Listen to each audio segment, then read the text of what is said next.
Mr. Rivas and General Saigal, ladies and gentlemen.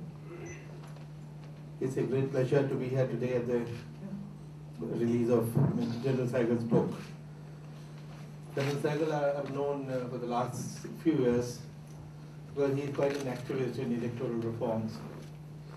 People like him keep us also on the right track, keep democracy on the rail. At a time when we seem to suffer from a very low sense of self-esteem, that we are a third-rate nation of corrupt people, we are very inefficient, lazy. I don't think that is entirely true. That is a very correct picture. We are a very vibrant democracy. There is a lot we can be proud about. Our elections particularly, which keep democracy on the rails, have been acknowledged worldwide as almost a miracle. Recently, the Secretary Hillary Clinton commented that this Indian elections are a gold standard in electoral systems. We all know that we are the largest democracy, but what is the big deal? We have the numbers. We are a very populous country. But how large is the largest is something which is not known to many people. We have 750 million voters, which is more than the voters, the population of all 50 countries of Europe put together, plus 20 countries of Central and South America put together. I mean, with Australia and New Zealand thrown in for a small change. And with this size of elections, the nation knows the result by lunchtime. There are people who lose by one vote, they do not protest. Result is accepted with grace, with folded hands. Right now in the Union Cabinet, we have a minister who would have been Chief Minister of Rajasthan because he was the President of the Rajasthan Congress. He lost by one vote. He rang up the election officials with a request to recount the postal ballots. There were 523 postal ballots. They were recounted in 15 minutes, 20 minutes. Same result. He rang up a second time and said, can you retabulate the totals from the EVMs, electronic voting machines? Another 10 minutes, same result. His third phone call was to thank us for a free and fair election. He lost by one vote. It's a different matter. He later on contested Lok Sabha, he became an MP and is a minister. That is the kind of example that we have. Institutions establish credibility with great effort. And 62 years of electoral history shows us that I was the 17th chief election commissioner, now we have the 18th. Everyone contributed his little bit to making the institution as strong as it has become. People say that there's and Arif Bhai will I cannot recognize any other politician, that if at all politicians, any institution or anybody, probably it is the Election Commission. But to be fair, you know, we cannot take the credit. There are 7 reasons for making Election Commission what it has become. One, the Constitution. The framers of the Constitution were very far-sighted people, the kind of vision they had. The foundation which they laid. In a way, Central Federal Election Commission is a constitutional aberration. Why should a state election be conducted by a federal authority? That was the debate. But the framers of the Constitution said no. Because if they had not done that, what will happen is that in every state, outsiders will be kept out of the electoral roll. You would have been disenfranchised. So that was the foresight. They said no, for a perfect electoral roll, where everybody has a fair chance, you must have a Central Election Commission. Then Parliament.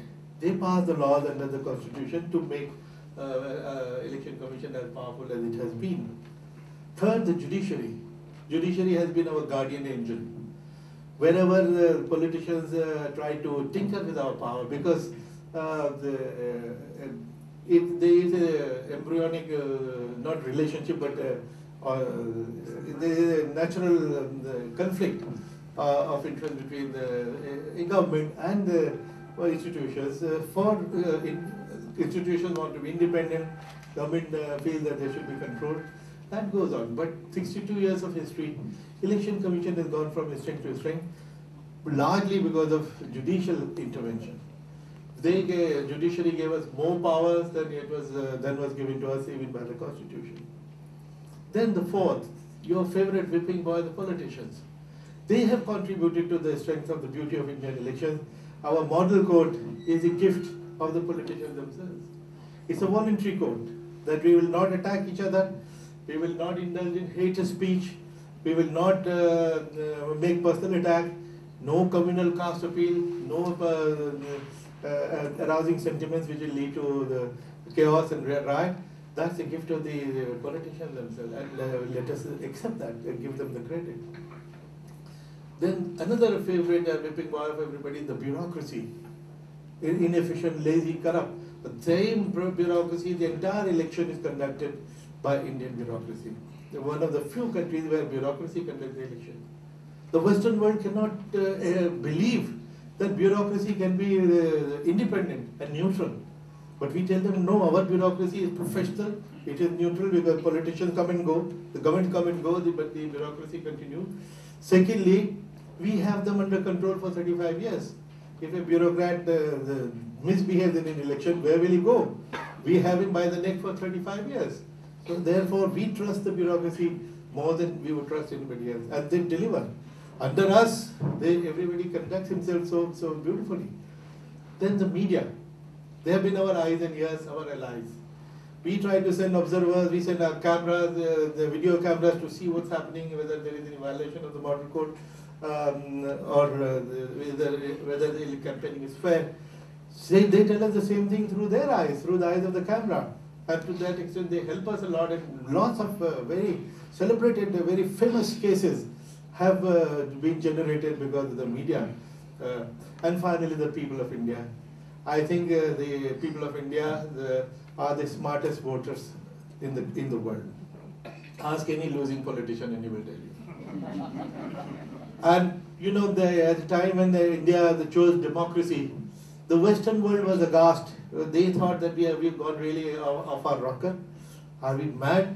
We are giving democracy to a country where there is 84% illiteracy, a country which is divided in caste communities, which there were so many so-called princely states. How will they manage themselves?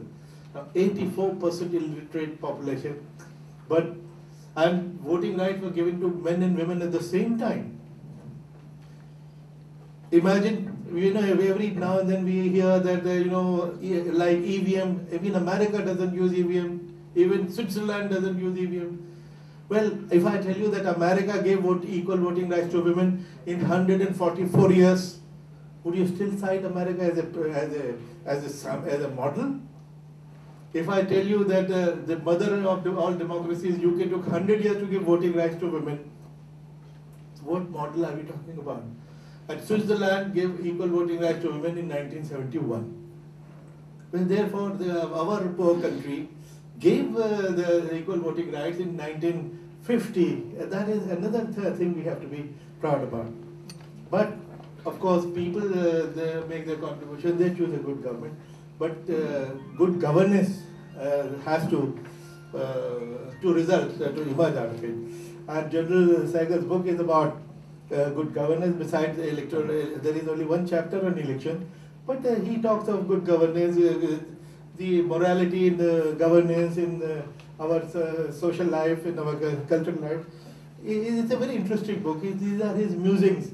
Whatever thought came to his mind, he penned it down, and the way he has weaved it together into a book is something to be very proud about. General Saigal, I congratulate you for this lovely book.